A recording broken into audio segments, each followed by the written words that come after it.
அடிப்படைக்கு வருவோம். இப்ப என்ன பிரச்சனைன்னு கேட்டா, நபிகள் நாயகம் இதுக்கெல்லாம் இந்த கோளாறுக்கெல்லாம் காரணம் என்ன தெரியுமா? நபிகள் நாயகம் ஸல்லல்லாஹு அலைஹி வஸல்லத்திற்கு பிறகு ஒரு இறை தூதர் வர முடியுமா முடியாதா, இதுல வந்த குழப்பம் தாங்க.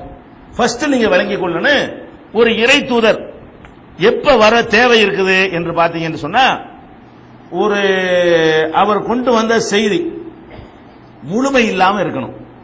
அதாவது அந்த காலத்துல மக்கள் பக்குவப்படாம இருக்கணும், அந்த காலத்துக்கு தகுந்த மாதிரி ஒரு செய்தி எல்லாம் சொல்லியிருக்கணும், பின்னாடி வந்த மக்கள் டெவலப் ஆயிருக்கணும், இவங்களுக்கு ஏற்ற சட்டமா அது இருக்காது. அப்ப என்ன செய்ய வேண்டி இருக்கு? ஆகா, ஏற்கனவே நம்ம ஃபுல் சட்டம் கொடுக்கல, இப்ப எல்லாம் காலமெல்லாம் கணிஞ்சு வந்துருச்சு, இப்ப நம்ம முழு சட்டம் கொடுப்போம் அப்படிங்கிற ஒரு நிலை வரும் பொழுது ஒரு தூதருக்கு அடுத்து இன்னொரு தூதர் வருவார். இரண்டாவது, ஒரு தூதர் கொண்டு வந்த அந்த மெசேஜ் பாதுகாக்கப்படாமல் அழிக்கப்பட்டு திருத்தப்பட்டு மாற்றப்பட்டு மறைக்கப்பட்டு ஒழிக்கப்பட்டு அந்த மாதிரி போயிடுச்சுன்னு சொன்னா, அப்ப வேதமே கடவுள்கிட்ட இருந்து அந்த வேதத்தை காணாம அப்ப நம்ம வேற வேதம் தானே கொடுத்தாகணும் அப்படிங்கிற நிலைமை வரும். இப்ப முந்தினதெல்லாம் எடுத்து பாருங்க, ஒரு நபிமார்கள் வருவாங்க, வேதத்தை கொண்டு வந்து மக்களுக்கு போதிப்பாங்க. அவங்க மூத்த போன என்ன பண்ணிடுவாங்க? வேதத்துல தேவையானதை வச்சுக்கிடுவாங்க, தேவையில்லாத நீக்கிடுவாங்க, அவங்களா சில சொருவிக்கிடுவாங்க. வசதிக்கு தகுந்த மாதிரி எல்லாம் அடித்தல் திருத்தல் மாற்றல் மறைத்தல் எல்லாமே செய்தார்கள் முந்தைய வேதங்கள்ல. குர்ஆன் என்ற வேதத்தை அல்லாஹ் கொடுத்தான, அதை அல்லாஹ் இப்போ ஒரு தூதர் இருந்து வாங்கினால் எப்படி ஃப்ரெஷ்ஷா வாங்கி தருவாரோ அப்படி நம்மள்ட்ட இருக்கா இல்லையா? தௌராத்தோ இஞ்சியிலோ அல்லாஹ் எப்படி கொடுத்தானோ அப்படி இருக்கவில்லை. இப்போ ஒரு தூதரை அல்லாஹ் நியமித்து இப்ப இந்த குர்ஆனை வாங்கி தரதுக்கு சொன்னார்னா இதுதானே தரப்போறாரு. அல்லாஹ்விடமிருந்து செய்தியை வாங்கி ஒருத்தர் தருவார்னு சொன்னா எந்த செய்தியை தருவாரு? குர்ஆனை தான் தரப்போறாரு. குர்ஆன் தான் கரெக்டா இருக்குது. அன்னைக்கு எப்படி வந்ததோ அதே மாதிரி பாதுகாக்கப்பட்டு இன்று வரைக்கும் 14 நூற்றாண்டுகளாக நம்ம கையில் இருக்கிறது. அப்ப நபிகள் நாயகம் இன்னைக்கு இருந்தால் இந்த குர்ஆனை தான் வாங்கி தந்திருப்பாங்க. அந்த அவங்க இன்னைக்கு இருந்து வாங்கி தர்ற மாதிரி நம்ம பாதுகாத்து வச்சிருக்கிறோம். குர்ஆனை பின்பற்றாத மக்கள் வழியாக அல்லாஹ் பாதுகாத்து கொண்டு வர்றான். அதுக்கு அதிகமான மரியாதை அவங்க உள்ளத்துல போட்டு பட்டு துண்டை சுத்தணும்னு சொல்லி அப்படி உயர்ந்த இடத்துல எல்லாம் வச்சு எப்படியாவது இந்த குர்ஆனை காப்பாத்துறதுக்காக வேண்டி நிறைய வேலைகளை எல்லாம் செஞ்சு என்ன செய்யறான்? இந்த குர்ஆனை பாதுகாத்து தந்துட்டான். ரெண்டாவது, அதுல ஏதாவது கரெக்ஷன் அல்லது குறைபாடுகள் இருந்து அது சரிதான் பாதுகாக்கப்பட்டு இருக்குது, அது அந்த காலத்துக்கு சொன்னதுல முழுமையாவலையில அப்படிங்கிற ஒரு நிலைமை இருந்தால் இன்னொரு வேதம் தேவைப்படும், இன்னொரு தூது செய்தி தேவைப்படும். குர்ஆனை பத்தி அல்லாஹ் என்ன சொல்றான்? அல் யௌம அக்மல்து லக்கும் தீனக்கும், உங்களுடைய தீனை இன்றைக்கு நான் முழுமையாக்கிட்டேன். அப்ப இது முழுமையாகவும் இருக்கிறது, ஒரு திட்டம் முழுமையானதாகவும் இருக்கிறது, பாதுகாக்கப்பட்டு இருக்கிறது. அப்புறம் வேற வேற எப்ப தேவைப்படும்? இப்ப நான் ஒரு அரசியல் சட்டத்தை நான் எழுதியிருக்கிறேன், அல்லது இந்திய அரசாங்கத்தில் தயாரிச்சிருக்கிறாங்க, அந்த அரசியல் சட்டம் முழுமையானதாகவும் இருக்கிறது, அது பாதுகாக்கப்பட்டு இருக்கிறது. அப்ப இன்னொன்னு வந்திருந்தா என்ன அர்த்தம்? அதுல குறை இருக்குன்னு அர்த்தம். ஏற்கனவே உள்ளதுல குறை இருந்தால் இன்னொன்னு வேணும், ஏற்கனவே உள்ளது பாதுகாக்கப்படாமல் இருந்தால் இன்னொன்னு வேணும். முழுசாவும் இருக்குது பாதுகாப்பாகவும் இருக்குது. ஒரு வீடு இருக்கிறது, ஒரு குறையும் இல்ல, முழுசா இருக்கிறது, பாதுகாப்பாகவும் இருக்கிறது. அந்த வாசல் இந்த இடத்துல நல்லா இருக்குமே சொல்ல முடியல. இந்த 2 பாத்ரூம் வச்சுக்கிறாங்க, 3 இந்த நல்லா இருக்கும்னு சொல்ல முடியல. எத்தனை இருக்குன்னு அத்தனை கரெக்டா இருக்கிறது, குறை இல்லைன்னு அதன் அர்த்தம். என்ன கலர்ல பெயிண்ட் இருக்குன்னு ஆசைப்படுறோம் அந்த மாதிரி இருக்கிறது. அப்ப எல்லா வகையிலையும் நிறைவாகவும் இருக்கிறது. அது இன்று வரைக்கும் ஃப்ரெஷ்ஷா பாதுகாக்கப்பட்டு இருக்குன்னு சொன்னா இன்னொருத்தருக்கு என்ன வேலை? எதுக்கு வரணுங்கிற இவரு இந்த தூதர் என்னத்தை இந்த வந்தவங்க எல்லாம் பாருங்களேன், இறை தூதர் பண்ணாங்களா, மிர்சா குலாம் இறை தூதன்றாரு. இவர் என்ன பண்ணிவிட்டாரு? நான் குர்ஆனை மேய்ப்பிக்கத்தான். நீ என்ன அல்லாஹ் மேய்ப்பிச்சிட்டு இருக்கிறானே, குர்ஆனை மேய்ப்பிக்க வந்திருக்கிறேன்னு சொன்னானே தவிர என்னத்தை பண்ணிட்டு போயிட்டாங்க? இவங்கனால கிடைச்ச நன்மை என்ன? ஒரு நன்மையும் கிடையாது. ரசாத கலிப்பா நான் இறை தூதர் நீ என்ன பண்ணிவிட்ட? இந்த மாதிரி விளக்கம்ங்கிற பேர்ல லூஸ்தனம் பண்ணதை தவிர வேற என்னத்தை இவர் பண்ணியிருக்கிறார்? ஒண்ணு பண்ண காணாம். விபச்சாரத்தை ஆதரிக்கிற மாதிரி, திருத்த ஆதரிக்கிற மாதிரி, இந்த மாதிரியான ஒரு கிறுக்குத்தனம் பண்ணதை தவிர இவர்களால் என்ன கிடைச்சது? ஒண்ணு கிடைக்கல. அப்ப நம்ம என்ன பார்க்கணும்? ஃபர்ஸ்ட் விளங்கன்னு ஒரு தூதருக்கு என்ன அவசியம் வந்தது? அவன்ல இன்னானஹு நஸல்ன திக்ர வ இன்னா லஹு லஹாஃபிலூன், நாம் தான் இந்த வேதத்தை அருளி இருக்கிறோம், நாம் இதை பாதுகாப்போம். ஃபர்ஸ்ட் விளங்கிக் கொள்ளணும், ஒரு இறை தூதர் ஏன் தேவை? உனக்கு ஏதாவது ஒரு பிரச்சனை, நவீன ஒரு பிரச்சனை வருது, இதுக்கு தீர்வு எங்களுக்கு இல்லையே, குர்ஆன்ல கிடைக்க மாட்டேங்குதே, இப்படி அல்லாஹ் இந்த காலத்து கர்நாடகமான ஒரு புக்கை தந்து விட்டானே அப்படின்னு என்னைக்காவது நம்ம தடுமாறி இருக்கிறோமா? இன்னைக்கு நவீன காலத்துல நீ குடும்ப கட்டுப்பாட்டை வேண்டாலும் கேளு, சந்திர மண்டலத்து பயணத்தை பத்தி வேண்டாலும் கேளு, நீ குளோனிங்க பத்தி வேண்டாலும் கேளு, இருக்கிற புக்ல தீர்வு இருக்கா இல்லையா? அப்புறம் என்ன ஒண்ணுங்கிறேன். இப்ப இன்னொன்னு எப்ப தேவை, நீ எந்த பிரச்சனைக்கு வந்து உனக்கு தீர்வு இல்லைன்னு ஒண்ணு சொல்லு பாப்போம். சொல்லல. இந்த வந்தவங்களாவது அப்படி ஏதாவது புதிய பிரச்சனை இருக்கா தீர்வு சொல்லிருக்காங்களா? அப்படி சொல்றது கிடையாது. அப்ப நம்ம என்ன ஃபர்ஸ்ட் நம்பணும், குர்ஆன் என்பது ஒரு குறையும் இல்லாமல் இறைவனால் தரப்பட்டிருக்கிறது. அதுல எந்த ஒரு குறைபாடும் கிடையாது. அது எப்படி தரப்பட்டதோ அப்படித்தான் இன்று வரை இருக்கிறது. இன்று வரை மாத்திரமில்லை, இனியும் இருக்கும். அப்புறம் எதுக்கு தூதர் ஒரு ஆளு? அவர் தான் ரசூலுல்லாஹ் இருக்கிற மாதிரி தானே. இப்ப நம்ம கையில வச்சுக்கிற குர்ஆனை வச்சு பார்த்தா என்ன தெரியுது? நபிகள் நாயகம் இருந்தால் எப்படி வாசி காட்டுவார்களோ அதே மாதிரி அந்த குர்ஆனை யாரோ ஒருத்தர் உங்களுக்கு வாசி காட்ட போறாங்க, யாராவது ஒரு சொல்ல போறாங்க. அந்த வேதம் அப்படி இருந்துகிட்டே இருக்குது. அப்ப ரசூலுல்லாஹ் இருக்கிற மாதிரி தான் இப்ப இருந்துகிட்டு இருக்கிறோம். அதனால ஒரு தூதருக்கு இங்க எந்த விதமான வேலையும் கிடையாது என்பதை ஃபர்ஸ்ட் விளங்கிக்கிறணும். அடுத்து என்னெல்லாம் விளங்கிக்கிறோம் கேட்டா, நபிகள் நாயகத்துக்கு பிறகு நபியோ ரசூலோ எதுக்கு நீங்க என்ன செய்வாங்கன்னு கேட்டா, மிர்சா குலாமுடைய வாதமும் இந்த ரஷாத் கலிபாவுடைய வாதமும் முரண்பட்ட ரெண்டு வாதம். மிர்சா குலாம் என்ன பண்ணுவாரு, நான் நபிம்பாரு. இவன் என்ன பண்ணுவான், நபி முடிஞ்சிருச்சு, ஹாத்தமுன் நபின்னு எல்லாம் சொல்லிவிட்டான், நான் ரசூல். அதாவது வந்து தன்னை ரசூல் சொல்லிக்கிட்டாக, அவன் என்ன பண்ணிக்கிட்டான், நபின்னுக்கிட்டான். ரெண்டு பேரும் என்ன சொல்லுவாங்க தெரியுமா, நபி என்றால் யார் தெரியுமா? ரெண்டு பேர் விளக்கமும். நபி என்றால் யார் தெரியுமா? ஏற்கனவே ஒரு ரசூல் வந்திருப்பாரு, அவர் வழியை உறுதிப்படுத்த தான் வருவாரு, அவருக்கு தனி வேதம்லாம் வராது, அவர் தான் நபி. நபிகள் நாயகம் ரசூலா வந்தாங்க, நபியாவும் இருந்தாங்க. நாங்க வந்து வெறும் நபி தான், அவங்க வேதத்தை எடுத்து விளக்குவோமே தவிர எங்களுக்கு ஃப்ரெஷ்ஷா வேதம்லாம் வராது, அந்த மாதிரி ஒரு நபியாக நான் வந்திருக்கிறேன் அப்படின்னு மிர்சா குலாம் சொன்னார். இவன் என்ன பண்ணான் தெரியுமா, இதே விளக்கத்தை உல்டாவா சொன்னான்.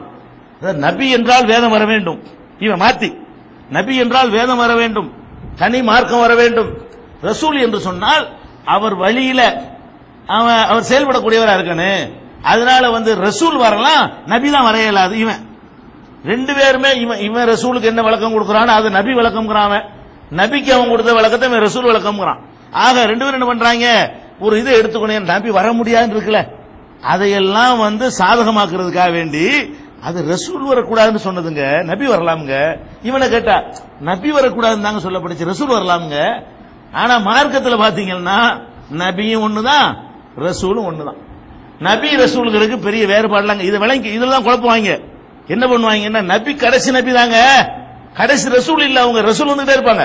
அப்படி ஒரு கூட்டம் என்ன செய்வாங்க, ரசூல்லா கடைசி ரசூல் தான், கடைசி நபி கிடையாது. நபி நிறைய வருவாங்க, நபி நிறைய வரலாம், ஆனா ரசூல் நிறைய வர முடியாது, இப்படி எல்லாம் சொல்லுவார்கள். முதல்ல இந்த நபிண்டா என்ன ரசூல்டா என்ன நீங்க விளங்கி வச்சிருந்தீங்கன்னால உங்களுக்கு குழப்பம் வராதுங்க. நபி என்று சொன்னா நபா உலர்ந்து வர்றதா நபி, எடுத்து சொல்பவர். நபினா என்ன அர்த்தம், எடுத்து சொல்பவர். ரசூல் சொன்னா தூதர்னு அர்த்தம். தூதர்னா என்ன, இறைவனிடமிருந்து செய்தியை வாங்குறவர் அர்த்தம்.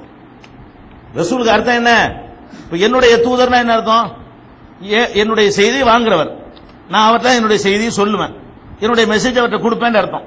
அப்ப ரசூல்ங்கிற வார்த்தைக்கு என்ன அர்த்தம் கேட்டா, அல்லாஹ்விடம் இருந்து செய்தியை வாங்குபவர் அர்த்தம். நபிங்கிறதுக்கு என்ன அர்த்தம் கேட்டா, வாங்கின செய்தியை மக்களுக்கு சொல்பவர் அர்த்தம். ஒரு ஆள் தான், அவருக்கும் அல்லாஹ்வுக்கும் உள்ள உறவை பார்த்தீங்கன்னா ரசூல்ங்கிற உறவு வரும், அவருக்கும் மனிதனுக்கு உள்ள உறவை பார்த்தீங்கன்னா நபிங்கிற உறவு வரும். நான் ஒரு மனுஷன், எனக்கு ஒரு அண்ணன் இருக்காரு, எனக்கு ஒரு தம்பி இருக்கிறான். இப்ப வந்து அந்த அண்ணனோட பார்த்தா எனக்கு பேர் தம்பி, என் தம்பிக்கு நான் யாருன்னு கேட்டா அண்ணன், அண்ணன் நான் தான், தம்பி நான் தான், ஆளு ஒண்ணுதான். நான் ஏன் அண்ணனா இருக்கிறேன், எனக்கு கீழே ஒருத்தன் இருந்தால் நான் வந்து அண்ணன், எனக்கு மேல ஒருத்தன் இருந்தா அவருக்கு நான் தம்பி, சரிதானே? எனக்கு மேல ஒரு ஆள், எனக்கு மூத்தவர் ஒருத்தர் இருந்தாருன்னு சொன்னா நான் யாரு, நான் தான் தம்பி. நேற்று தம்பி நீங்க அண்ணங்கிறீங்கள, அடே நேற்று அவருக்கு தம்பின்னா இவருக்கு அண்ணங்கிறேன். ஒரே ஆளுக்கு அண்ணன் ஒரே ஆளுக்கு தம்பினா தப்பு, நான் அவருக்கு அண்ணன் இவருக்கு தம்பி, இப்படி சொல்றமா இல்லையா? அந்த மாதிரி இந்த ரசூல் நபிங்கிற வாசகம் வந்து அவங்களுக்கு அவங்களுடைய டியூட்டியை பொறுத்து சொல்லப்படக்கூடிய ஒரு வாசகம்.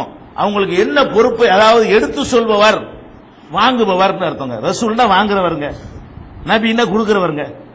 அப்ப வந்து அல்லாஹ்விடமிருந்து செய்தியை வாங்குறாருல, வாங்குறாருங்கிற வகையில் அவருடைய பேர் என்ன, ரசூல். மக்களுக்கு அதை கொண்டு கொடுக்கிறார்ல, அந்த வகையில் அவருடைய பேர் என்ன, நபி. நபின்னா அறிவிப்பவர், நபாண்டா ரசூல்னா தூதராக தூது செய்தி வாங்குறவரு. அப்ப அல்லாஹ்விடம் இருந்து இவர் செய்தியை வாங்கினார்ல, அதனால அல்லாஹ்வுடைய தூதர். வாங்கின செய்தியை மக்களுக்கு கொடுத்தார்ல, அதனால அவர் நபி. ரெண்டும் ஒண்ணுதான். ரசூலா இருக்கிற எல்லாரும் நபியா இருப்பாங்க, நபியா இருக்கிற எல்லாரும் ரசூலா தான் இருப்பாங்க. அல்லாஹ்ட்ட இருந்து செய்தியை வாங்கிட்டு அது எனக்கு வந்து உனக்கெல்லாம் தரமாட்டேன் சொல்ல இயலுமா?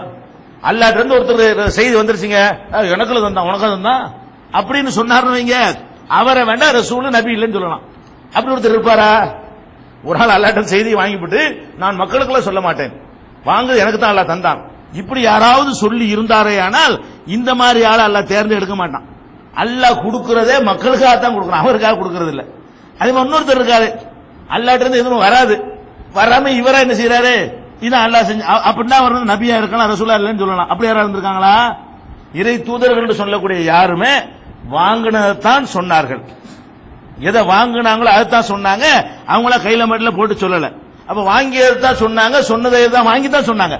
இந்த அடிப்படையில் வந்து ரசூலு நபி என்பது ரெண்டுமே ஒண்ணுதான் என்ற வித்தியாசத்தை விளங்காதனால இப்படி ஒரு குழப்புறாங்க. இதுக்கு நபி ஸல்லல்லாஹு அலைஹி வஸல்லம் என்ன பண்ணிட்டாங்கன்னா, இதுக்குன்னே ஒரு வாசகத்தை போடுறாங்க பாருங்க. திருமதியில வரக்கூடிய ஹதீஸ் 2198, இன்னர் ரிசாலத்தை உன் நுபுவத்தை கது இன்கதாத், ரிசாலத்தும் முடிந்து விட்டது, ரசூல் என்ற தகுதியும் முடிந்து விட்டது, உன் நுபுவத்தை நபி என்பதும் முடிந்து விட்டது, ஃபலா ரசூல பஅதி வலா நபிய, எனக்கு பிறகு ரசூலும் இல்லை நபியும் இல்லை. இவங்களுக்கு சொன்ன மாதிரி இருக்கு பாருங்க. ரெண்டும் ஒன்னா இருந்தும் கூட ரசூல்லா என்ன பண்றாங்க, இந்த மாதிரி கிறுக்கு விளையாட்டு காட்டினாலும் காட்டுவாங்க, அப்படி விளக்கிடுவோம்னு சொல்லி ரசூல்லா என்ன பண்றாங்க, இன்னர் ரிசாலத்தை உன் நுபுவத்தை கது இன்கதாத், ரிசாலத்து என்றால் ரசூல்ல இருந்து வந்தது, ரசூல் என்ற தகுதியும், உன் நுபுவத்தை நபியில இருந்து வந்தது, நபி என்ற தகுதியும் கது இன்கதாத் முடிந்து விட்டன, ரெண்டுமே முடிந்து விட்டன. எனவே வலா ரசூல பாதி, எனக்கு பிறகு எந்த ரசூலும் இல்லை, வலா நபிய, எந்த நபியும் இல்லை. திருமதியில 2198வது ஹதீஸில் பார்க்கிறோம். அப்ப நபிகள் நாயகம் ஸல்லல்லாஹு அலைஹி வஸல்லம் அவர்களுக்கு பிறகு ரசூல் என்றும் ஒருவர் வர முடியாது, நபி என்றும் ஒருவர் வர முடியாது. இது ஒரு தெளிவான ஆதாரம். அது மாதிரி நபி ஸல்லல்லாஹு அலைஹி வஸல்லம் அவர்கள் வந்து எனக்கு சில பெயர்கள் உண்டு, எனக்கு அல்லாஹ் அகமது என் பெயரு, முகமது என் பெயரு, அல் மாஹி என்னுடைய பெயரு, அல் ஹாஷிர் என்னுடைய பெயரு, அல் ஆகிப் என்னுடைய 5 பேர் சொன்னாங்க. ரசூல் ஸல்லல்லாஹு அலைஹி வஸல்லம் அவங்க வந்து எனக்கு 5 பெயர்கள் உள்ளன அப்படின்னு சொன்னாங்க. அந்த 5 பேர்ல முகமது தெரியும், அகமது தெரியும், ஹாஷிர்னு ஒன்னு சொன்னாங்க, மாஹிர்னு ஒன்னு சொன்னாங்க. அதுல 5வது பேர் என்னன்னு கேட்டா அனல் ஆகிபு, எனக்கு ஆகிப் என்றும் பேர் உண்டு. ஆகிப்னா நேரடி அர்த்தம் கடைசியானவர் அர்த்தம். ஆகிப்னா அர்த்தம் லாஸ்ட்ல உள்ளவர் அர்த்தம். எனக்கு அல்லாஹ் வச்சிருக்கிற பேர்ல ஒரு பேர் என்னன்னு கேட்டா அல் ஆகிபு, நான் கடைசியானவன் அப்படின்னு அர்த்தம். கடைசி அந்தஸ்துலையா இருக்கிறதுல மட்டம் அப்படி வரும்ல, அவனா கடைசி என்ன அர்த்தம், மட்டம் அர்த்தம். அப்படி யாராவது செஞ்சிடக்கூடாதுக்காக கடைசினா என்ன தெரியுமா ரசூல்ல வளர்க்குறாங்க. ஆனால் ஆகிபு, நான் தான் ஆகிபு கடைசி. கடைசினா என்ன தெரியுமா, ஒல் ஆகிபு அல்லது லைசபாதஹு நபியும், கடைசினா எனக்கு பிறகு எந்த நபி வரமாட்டார், அதான் சொல்றேன். அதாவது எனக்கு பிறகு நபியே வரமாட்டார் என்றதற்காக வேண்டி அல்லாஹ் எனக்கு என்ன பெயரை வச்சு விட்டான், கடைசியானவர் என்ற பெயரை எனக்கு அல்லாஹ் சூட்டி விட்டான். அப்ப என் பெயரையே அல்லாஹ் கடைசியானவர் என்று ஆக்கியிருக்கிறான் சொன்னா, அப்ப எனக்கு பிறகு நபி வரமாட்டாங்க, அந்த அர்த்தத்தில் எனக்கு அல்லாஹ் ஆகிப்னு பெயர் வச்சிருக்கிறான். இது சஹீஹ் முஸ்லிம்ல 4342வது ஹதீஸ்ல நீங்க பார்க்கலாம். அப்ப வந்து நம்ம நபிகள் நாயகம் ஸல்லல்லாஹு அலைஹி வஸல்லம் அவர்கள் நான் தான் கடைசி என்று சொன்னதுல இருந்து என்ன வழங்குது, நபி வரமாட்டாங்க. எவனாவது ஒருத்தன் நானும் நபின்னு சொன்னா எடுத்த எடுப்புல நீ நிராகரிச்சிடலாம். அவனுடைய தகுதியெல்லாம் நீங்க பார்க்கவே வேணாம். நல்லவனா ஒழுக்கமானவனா இது ஒன்னே போதும். பெரிய பேர் எடுத்தவனா இருந்தாலும் சரிதான், நபின்னு சொன்ன ஆட்டு தொடக்கமாத்துக்கு அடிச்சிட வேண்டியதான்.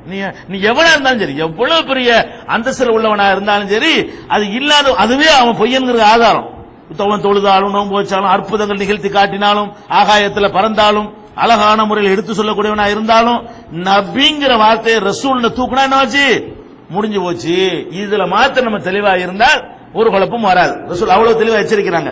அதே மாதிரி ரசூல் ஸல்லல்லாஹு அலைஹி வஸல்லம் சொல்றாங்க, நம்மளுக்கு பேர் சொல்றாங்க இந்த சமுதாயத்துக்கு, நஹ்னுல் ஆகிரூன், நாம் தான் கடைசி சமுதாயம்.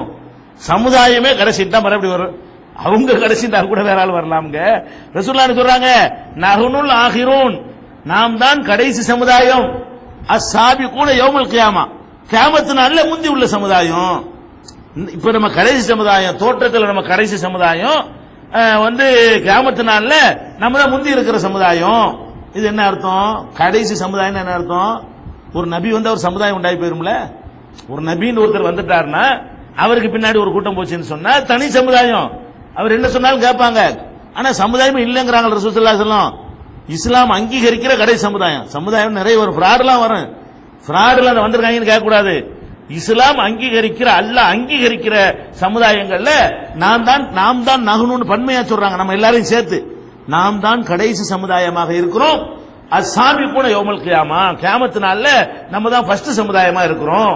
இது புகாரியில 2956, 898, 876, 238, 6624, 7495, 6887, 2486 இவ்வளவு இடத்துல நாம தான் கடைசி சமுதாயம் என்று நபி ஸல்லல்லாஹு அலைஹி வஸல்லம் சொன்ன செய்தி பதிவு செய்யப்பட்டிருக்கிறத பார்க்கிறோம்.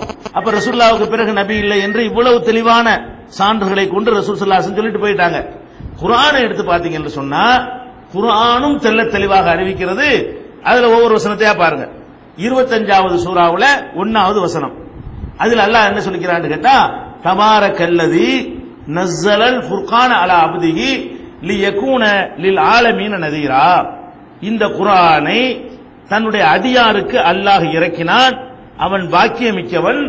எதற்கு இறக்கினான் என்று சொன்னால் லியகூன லில் ஆலமீன நதீரா, அகிலம் முழுமைக்கும் இவர் எச்சரிக்கக்கூடியவராக ஆக வேண்டும். அல்லது இது குர்ஆன் எச்சரிக்கக்கூடியதாக ஆக வேண்டும். இவர் எச்சரிக்கணும் அர்த்தம் செய்யலாம் ரசூலுல்லாஹ்வை. அல்லது இந்த குர்ஆன் அகிலம் முழுவதையும் எச்சரிக்கக்கூடியதாக ஆவதற்காக வேண்டி இந்த குர்ஆனை அல்லாஹ் தனது அடியாருக்கு அருளினான். அப்ப அகிலம் முழுவதற்கும் இதுதான் எச்சரிக்கை என்று சொன்னா இன்னொரு ஆள் எதுக்கு?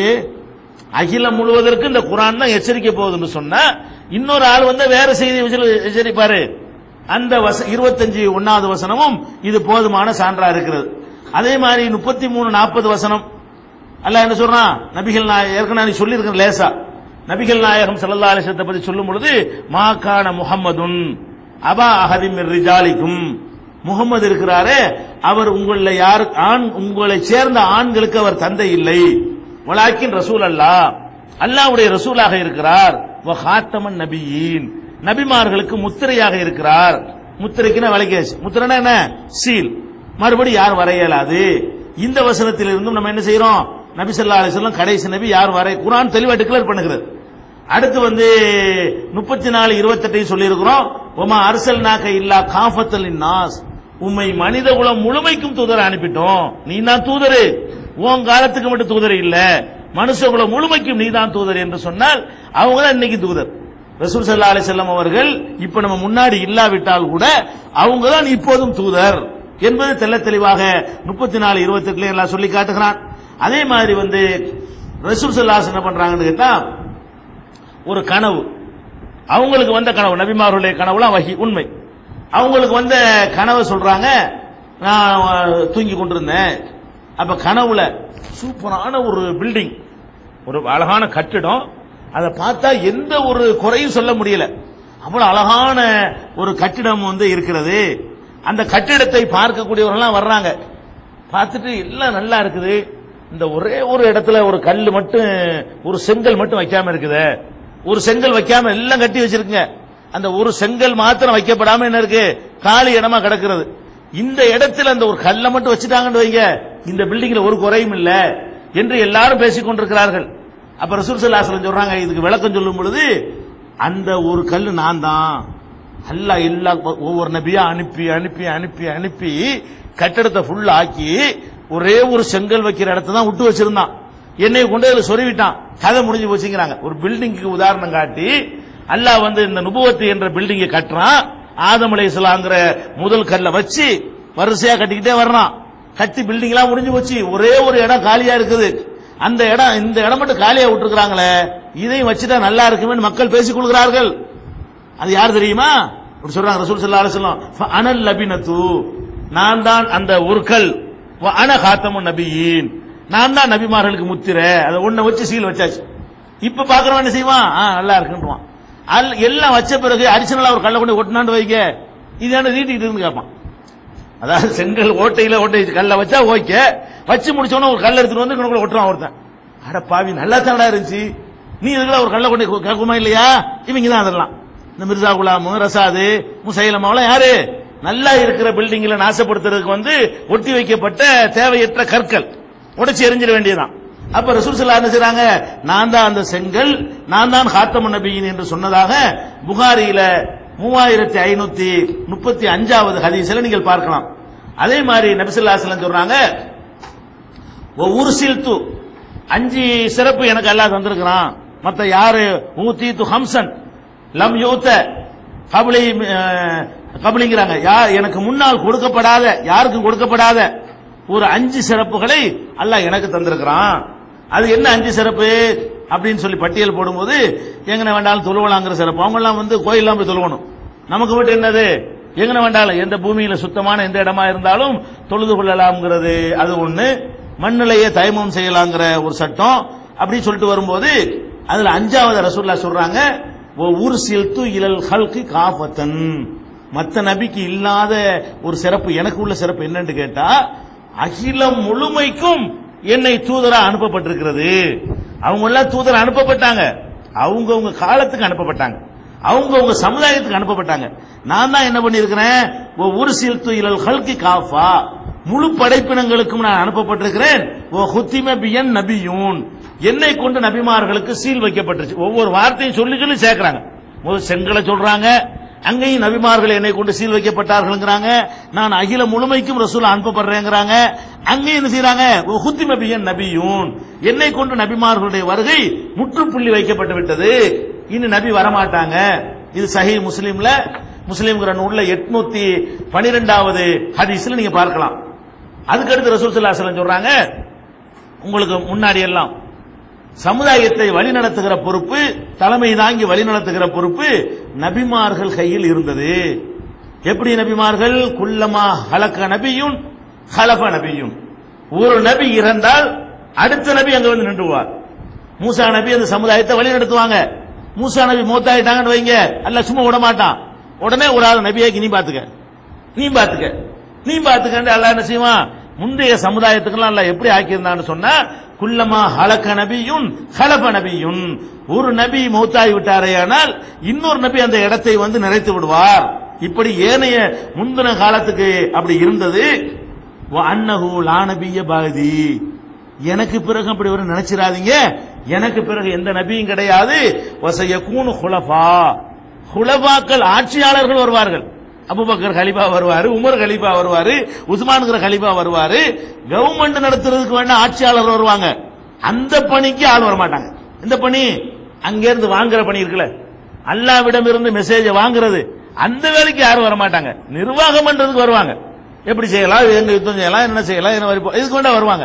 அப்ப ரசூலுல்லாஹ் என்ன சொல்றாங்க, குல்லமா ஹலக நபியுன் ஹலஃபஹு நபியுன், ஒரு நபி இறந்தால் இன்னொரு நபி அந்த இடத்தை நிறைக்குவார். ஆனா வன்னஹு லா நபிய பாதி, எனக்கு பிறகு எந்த நபியும் கிடையாது. வஸயகூனு ஹுலஃபா, ஹலீஃபாக்கள் தான் வருவார்கள். அப்ப யார் வருவாங்கன்னு சேர்த்து சொல்றாங்க. யார் வரமாட்டாங்க, ரசூல் வரமாட்டாங்க, நபி வரவும் மாட்டாங்க.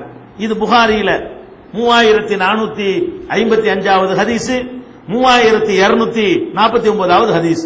எதுக்கு எல்லாம் சொல்றேன்னு கேட்டா, எத்தனை வகையான வார்த்தையை போட்டு ரசூலுல்லாஹ் சொல்றாங்க. ஒவ்வொரு ஹதீஸ்லயும் ஒவ்வொரு விதமான வார்த்தைங்க. அது வரமாட்டார் என்பது அவ்வளவு ஸ்ட்ராங்கா அடிச்சுட்டு போறாங்க. அதே மாதிரி சொல்றாங்க, அலி ரலியல்லாஹு அன்ஹு இருக்காங்கல்ல, அவங்கள ஒரு நாள் கூப்பிடுறாங்க, மருமகன் தம்பி, ஆரம்ப காலத்திலிருந்து உள்ள இஸ்லாத்துக்கு பக்கபலமா நின்றவர், பல அவர் மூலமா பல வெற்றிகள் இஸ்லாமிய சமுதாயத்துக்கு கிடைச்சிருக்கிறது. அவரை என்ன செய்யறாங்கன்னு கேட்டா, ஒரு யுத்தத்துக்கு வந்து அவர் அனுப்பல. அப்ப வந்து அவர் வருத்தப்பட்டு, என்ன பொம்பளையோட சேர்த்து விட்டீங்க, பொம்பளை தானே யுத்தத்துக்கு போகாம இருப்பாங்க, எல்லாருக்கும் அந்த பாக்கியம் கிடைக்குது, எனக்கு வந்து இப்படி ஆக்கி விட்டீங்களே அப்படின்னு கேட்கறாங்க. அப்ப ரசூலுல்லாஹ் என்ன பண்றாங்கன்னு கேட்டா, அவருக்கு ஆறுதல் படுத்துவதற்காக ஒரு விஷயத்தை சொல்றாங்க. என்ன சொல்றாங்கன்னு கேட்டா, அந்த மின்னி பி மன்சிலத்தி ஹாரூன், நீ வந்து எனக்கு ஹாரூன் இடத்துல இருக்கிறப்பா. ஹாரூன் மூசா நபிக்கு இருந்தார்ல, மூசா அலைஹிஸ்ஸலாத்துக்கு ஹாரூன் ஒரு நபி அல்லாஹ் கொடுத்திருந்தான். அவரை வந்து அல்லாஹ் கூப்பிட்டான் வான்னு சொல்லி. மூசா நபி அந்த தூர் சீனா மலைக்கு போயிட்டாங்க. போகும்போது என்ன பண்ணிட்டு போனாங்க, நீ நிர்வாகத்தை, ஊர் நிர்வாகத்தை நீ பாத்துக்கன்னு விட்டு போனாங்க. அவரை கூட்டிட்டு போகல. இப்ப நான் போயிடறேன்ல, என் இடத்துல நீ பார்க்க போற. இப்ப எனக்கு வந்து மூசா நபிக்கு ஹாரூன் கிடைச்ச மாதிரி நீ கிடைச்ச வார்த்தை எப்படி சொல்றாங்கன்னு கேட்டா, அந்த மின்னி பி மன்சிலத்தி ஹாரூன மின் மூசா, மூசாவுக்கு ஹாரூன் எப்படி கிடைத்தாரோ அந்த இடத்தில் நீ இருக்கிறாய், உன்னை கூட்டிட்டு போலன்னு வருத்தப்படாத.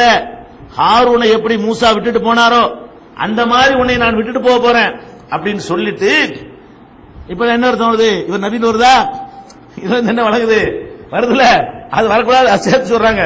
இல்ல அன்னஹு லா நபிய பாதி, ஆனால் எனக்கு நபி கிடையாது. அதுக்கு நான் சொல்லல உனக்கு, நீ இந்த இடத்த வச்சுக்கிறாதப்பா. மூசாவுக்கு ஹாரூன் கிடைச்ச மாதிரி கிடைச்சிருக்கிற எனக்கு, ஆனா நபி இல்ல. நீ இடத்துல இருந்து நான் சொல்றது பார்க்கணுமே தவிர, இல்ல அன்னஹு லா நபிய பாதி, எனக்கு பிந்தி நபி யாரும் கிடையாது. அதையா வச்சுக்க. ஆனால் ஹாரூனை மூசா விட்டுட்டு போன மாதிரி உன்னை நான் ஊர் நிர்வாகத்தை பார்க்கறதுக்கு விட்டுட்டு போறேன் அப்படின்னு சொல்லி நபி ஸல்லல்லாஹு அலைஹி வஸல்லம் அவர்கள் சொன்னது சஹீஹ் முஸ்லிம்ல 4418வது ஹதீஸ், 4419வது ஹதீஸ், இந்த ரெண்டுலையும் காணப்படுகிறது. இது மாதிரி ஏராளமான வசனங்கள். இந்த வசனங்களை எல்லாம் கூட நீங்க முட்டையா குறிச்சு நீங்களே பார்த்துக் கொள்ளலாம். இரண்டாவது அத்தியாயத்தில் 185, 6வது அத்தியாயத்தில் 19, 81வது அத்தியாயத்தில் 27, 38வது அத்தியாயத்தில் 88, 68வது அத்தியாயத்தில் 52, 4வது அத்தியாயத்தில் 79, 4வது அத்தியாயத்தில் 170, 7வது அத்தியாயத்தில் 158, 9வது அத்தியாயத்தில் 33, 14வது அத்தியாயத்தில் 52, 21வது அத்தியாயத்தில் 107, 22வது அத்தியாயத்தில் 49. இதையெல்லாம் பார்த்தோம்னு சொன்னா அகில உலகத்துக்கு இவர் தான் தூதரு, இது உலகத்துக்கெல்லாம் வழிகாட்டி அப்படிங்கிற கருத்துல அந்த வலியுறுத்தக்கூடியதாக இந்த ஹதீஸ்கள் எல்லாம், இந்த வசனங்கள் எல்லாம் அமைந்திருக்கும். இதெல்லாம் ரசூலுல்லாஹ்வுக்கு பிறகு நபி வரமாட்டாங்க என்று தெரிகிறது. இந்த நபி வருவாங்கன்னு சொல்லக்கூடியவர்கள் ஒரு வசனத்தை எடுத்து வைப்பாங்க, அது தெரிஞ்சு வச்சுக்கிறீங்க. இதெல்லாம் வரமாட்டார்களுக்கு இவ்வளவு தெளிவா இருக்குது. அப்படி இருக்கும்போது எந்த கிரவுண்ட்ல வர்றாங்க? வரமாட்டாங்க என்பது இவ்வளவு அழுத்தம் திருத்தமா இரண்டாவது கருத்துக்கு இடமில்லாம சொல்லியும் கூட நபி வருவாங்க, ரசூல் வருவாங்க என்று சொல்லக்கூடியவர்கள் எதை எடுத்து வைக்கிறாங்கன்னு கேட்டா, 3வது அத்தியாயத்துல 81வது வசனம். அவங்க என்னென்ன எடுத்து வைப்பாங்கன்னு உங்களுக்கு சொல்றேன். நபி ரசூல் வாதிடக்கூடியவன் எல்லாம் இந்த வசனத்தை எடுத்து வைப்பான். எப்படி வைப்பான்? 3வது அத்தியாயத்துல 81வது வசனத்துல அல்லாஹ் ஒரு நபிமார்களிடத்துல எடுத்த ஒரு உறுதிமொழியை சொல்கிறான். இது அகதல்லாஹு மீசாக்கன் நபியின, நபிமார்களிடத்துல அல்லாஹ் ஒரு உறுதிமொழி எடுத்தான், அதை நீங்கள் நினைத்து பாருங்கள் அப்படின்னு அந்த வசனம் ஆரம்பிக்கிறது. அதுல என்ன உறுதிமொழி எடுக்கிறான்? நபிமார்கள்ட்ட உறுதிமொழி எடுக்கிறான்னு சொன்னா, நபிமார்களை வந்து அவன் கூட்ட முடியும் அல்லாவுக்கு. நம்ம எல்லாம் பிறக்கிறதுக்கு முன்னாடி நம்முடைய உயிர்களை, நம்முடைய ஆத்மாக்களை எப்படி அல்லாஹ் ஒரு இடத்துல அசம்பிள் ஆக்கினா நம்ம நம்புறோமோ, அதே மாதிரி நபிமார்களையும் கூட்டி உடன்படிக்கை எடுக்கிறான். எல்லாத்தையும் கூட்டுறதா இருந்தா இந்த படைச்ச பிறகு இல்ல. ஏன்னா ஒரு நபி இருக்கும்போது ஒரு நபி இல்லையே, எல்லா நபியும் ஒன்னாவுல கூட்டினுங்கிறான் அல்லாஹ். எல்லா நபியும் கூட்டினான்னு சொன்னா அது வேற ஒரு உலகத்துல, வேற ஒரு ஆத்மீகமான உலகத்துல என்ன செய்யறான்? இது அகதல்லாஹு மீசாக்கன் நபியின், நபிமார்கள் அத்தனை பேரிடத்திலையும் அல்லாஹ் உறுதிமொழி எடுத்ததை நினைவுபடுத்தி பாருங்கள். என்ன உறுதிமொழி எடுக்கிறான்?